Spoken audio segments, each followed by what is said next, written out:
अस्सलाम वालेकुम दोस्तों, मेरा नाम है बिलावल हुसैन और आप देख रहे हैं स्टूडेंट अकेडमी यूट्यूब चैनल। कैसे हैं आप लोग? उम्मीद है खैरियत से होंगे।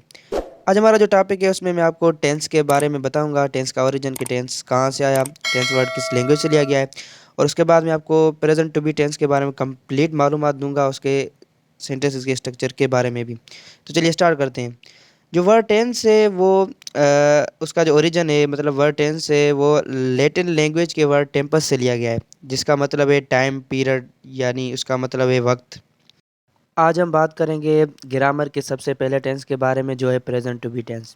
तो सबसे पहले हमें प्रेजेंट टू बी टेंस की डेफिनेशन आनी चाहिए। तो चलिए डेफिनेशन देखते हैं। डेफिनेशन कुछ इस तरह है: such a verb which shows state and existence of a subject in running time और present time is called present to be tense. मतलब ऐसे फेल जो मौजूदा वक्त में किसी भी सब्जेक्ट या किसी भी फाइल के बारे में उसकी हालत बताएं और उसकी मौजूदगी बताएं कि वो कहाँ मौजूद है, तो उसको प्रेजेंट टू बी टेंस कहते हैं। ये प्रेजेंट टू बी टेंस की डेफिनेशन थी। अब हम देखेंगे प्रेजेंट टू बी टेंस के जो हेल्पिंग वर्ब्स हैं वो कौन कौन से हैं।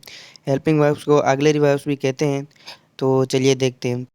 प्रेजेंट टू बी टेंस में तीन हेल्पिंग वर्ब्स हैं: एम, इज़, आर। एम जो है वो आई के साथ लगती है, इज़ जो है वो ही, शी, इट और सिंगुलर नाउन के साथ लगती है, और जो आर है वो वी, दे, यू और प्लूरल नाउन के साथ लगती है। अब बारी आती है प्रेजेंट टेंस के सेंटेंसेस के स्ट्रक्चर की। तो उसके स्ट्रक्चर में तीन चीज़ें आती हैं। पहले सब्जेक्ट आता है, उसके बाद वर्ब आता है, उसके बाद कॉम्प्लीमेंट। ये क्योंकि ये प्रेजेंट टू बी टेंस है तो इसमें जो है ऑब्जेक्ट नहीं होता, इसमें सिर्फ सब्जेक्ट वर्ब जो हेल्पिंग वर्ब होता है इस टू बी टेंस का वो आता है, और उसके बाद कॉम्प्लीमेंट आता है। तो इस तरह इसकी ये स्ट्रक्चर होती है। तो मैं आपको एग्जांपल देकर भी बताऊंगा कि इसकी स्ट्रक्चर कैसे बनती है सेंटेंस की। तो सबसे पहले जो है हम आई को लेते हैं। तो आई का जो हेल्पिंग वर्ब है वो एम है। तो अगर हम बात करें कि मैं डॉक्टर हूँ, प्रेजेंट टेंस की बात करें, प्रेजेंट टू बी टेंस की, तो उसमें इस तरह होगा कि आई एम अ डॉक्टर। अब आई जो है वो सब्जेक्ट है, एम जो है वो हेल्पिंग वर्ब है, और उसके बाद जो डॉक्टर है वो कॉम्प्लीमेंट है। पहला आई के साथ था तो दूसरा हम लेंगे ही के साथ। फॉर एग्जांपल अगर मैं कहूँ ही इज़ एन इंजीनियर, तो इसमें जो ही है वो सब्जेक्ट है, और इज़ जो है वो हेल्पिंग वर्ब है, और एन इंजीनियर जो है वो कॉम्प्लीमेंट है। और अगर हम दूसरा एग्जांपल लें, फॉर एग्जांपल हम वी का एग्जांपल लेते हैं, वी आर स्टूडेंट्स।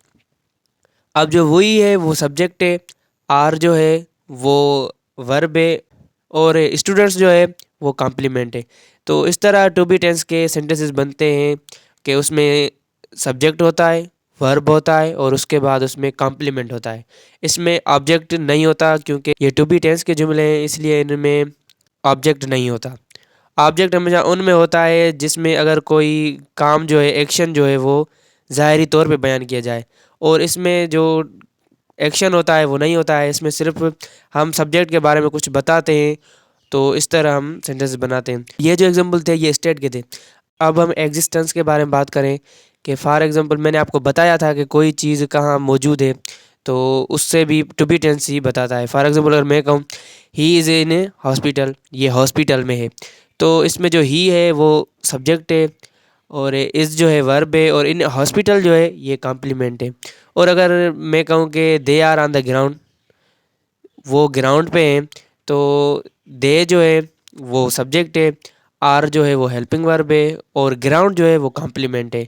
तो ये एग्जिस्टेंस को बताता है कि कोई सब्जेक्ट कहाँ मौजूद है, वो भी टू बी टेंस बताता है, और किस सब्जेक्ट की क्या हालत है, मतलब इस वक्त वो किस हालत में है, तो वो भी हम टू बी टेंस में ही देखते हैं। और टू बी टेंस ही हमें बताता है कि सब्जेक्ट कहाँ मौजूद है और सब्जेक्ट की क्या हालत है।